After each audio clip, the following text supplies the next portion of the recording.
Quando a gente fala de Grécia Antiga, a gente sempre lembra dos grandes filósofos, os grandes inventores, os grandes guerreiros. Mas eles sempre são homens. Mas será que não existiam mulheres gregas que foram importantes na história? Será que só os homens que contribuíram para a história da humanidade na Grécia Antiga? A gente sabe que não, né? Mas mesmo assim a gente não conhece o nome dessas mulheres. Ou então, o que elas fizeram? Então hoje eu trouxe 6 mulheres super importantes para a história do mundo que são lá da Grécia Antiga pra gente conhecer. Então você já sabe, né? Se você gosta de descobrir mais sobre o passado, já se inscreve aí e fica aí pro resto do vídeo.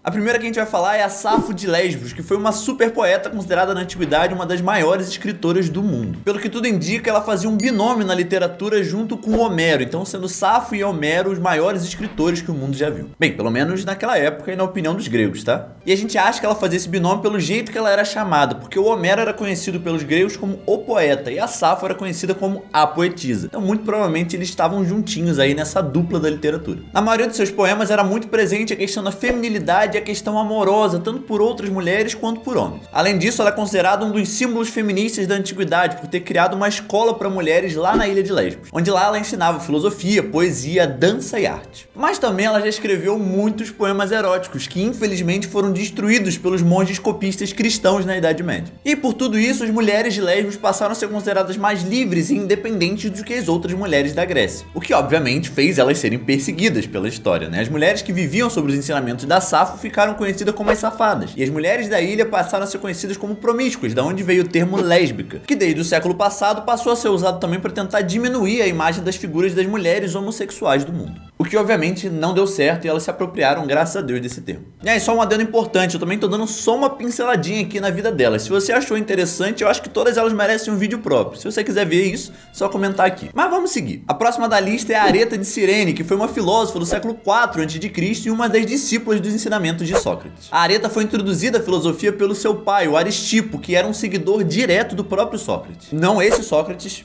esse Sócrates. Enfim, fez sentido, né? E a Areta seguiu o legado do seu pai e a sua escola filosófica, o que deixou ela muito famosa por isso. Ela inclusive está presente nas falsas epístolas socráticas. E pelo que tudo indica, ela ensinou filosofia natural e moral nas escolas e academias de Atenas e seus arredores por 35 anos. Além disso, ela provavelmente escreveu 40 livros e teve 110 seguidores que foram filósofos. E ela foi tão bem vista na Grécia que no seu epitáfio lá no seu túmulo tinha dizendo que ela tinha a beleza de Helena, a virtude de Penélope, a alma de Sócrates e a língua de Homero. Não é pouca coisa. A próxima da lista é a Hipátia de Alexandria, que é simplesmente a primeira matemática do mundo. Mas além de matemática, ela também foi filósofa, estudando lógica e direito. Além disso, ela foi a chefe da Escola Platônica de Alexandria, dando aulas lá de filosofia e de astronomia. E ela foi uma das figuras essenciais, por exemplo, para a existência dos hidrômetros modernos e foi quem cuidou por muitos anos da Biblioteca de Alexandria, que era o local na antiguidade que guardava todos os textos sagrados, todos os conhecimentos do mundo e era o principal centro de produção de cultura e de conhecimentos científicos na época, até ele infelizmente ser destruído. Que inclusive é um dos marcos mais tristes da história da humanidade e também eu posso fazer um vídeo sobre isso depois. Não tem um historiador ou uma pessoa que saiba da existência da Biblioteca de Alexandria que não fica muito triste quando lembra dela. A Hipátia infelizmente foi morta por um grupo de cristãos enfurecidos que pegaram ela na rua, arrastaram até a igreja e torturaram até a morte. Existem ainda muitas discussões sobre por que isso aconteceu, mas pelo que tudo indica foi uma disputa entre dois grupos políticos diferentes e ela foi pega no fogo cruzado. Isso porque ela era aliada de uma das pessoas que estava nessa disputa aí. Fato é que a sua morte marca a queda da vida intelectual em Alexandria e é considerada inclusive por alguns estudiosos como um verdadeiro marco do fim da Idade Antiga e o começo da Idade Média. Então, de novo, não é pouca coisa. Essa aqui você até pode conhecer, mas você não sabe o nome dela, que é a Gorgo de Esparta, que ela era filha do antigo rei ateniense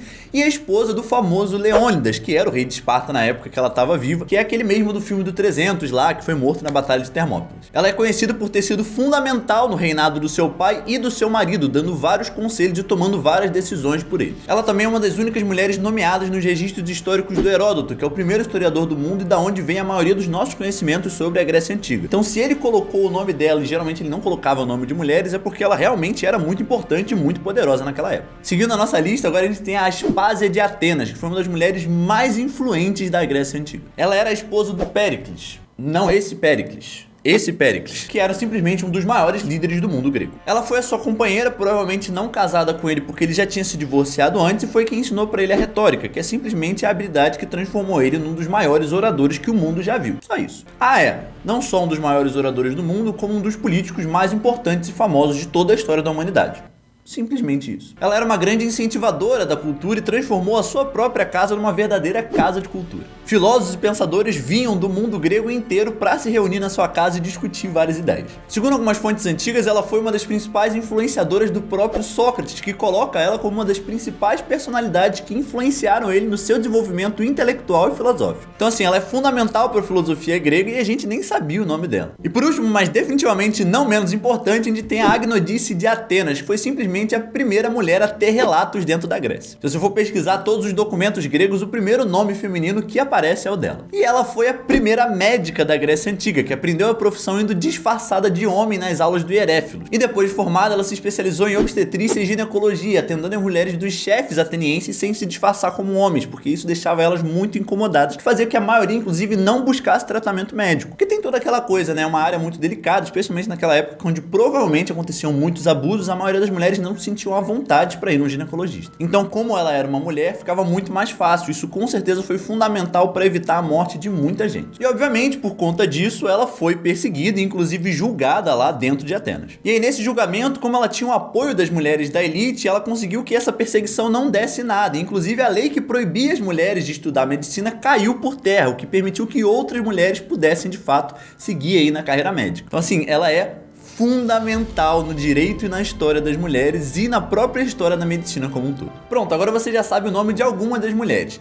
Só tem elas na história grega? Claro que não, tem muitas outras. Inclusive, se você quiser, é só comentar aqui que eu faço uma parte 2. Lembrando também, não se esqueça, deixa aqui o seu like. Se você gosta de descobrir mais coisas sobre o passado, também já se inscreve aqui, porque tem vídeo toda semana. Mas é isso, povo. Até semana que vem. Beijo, beijo e valeu!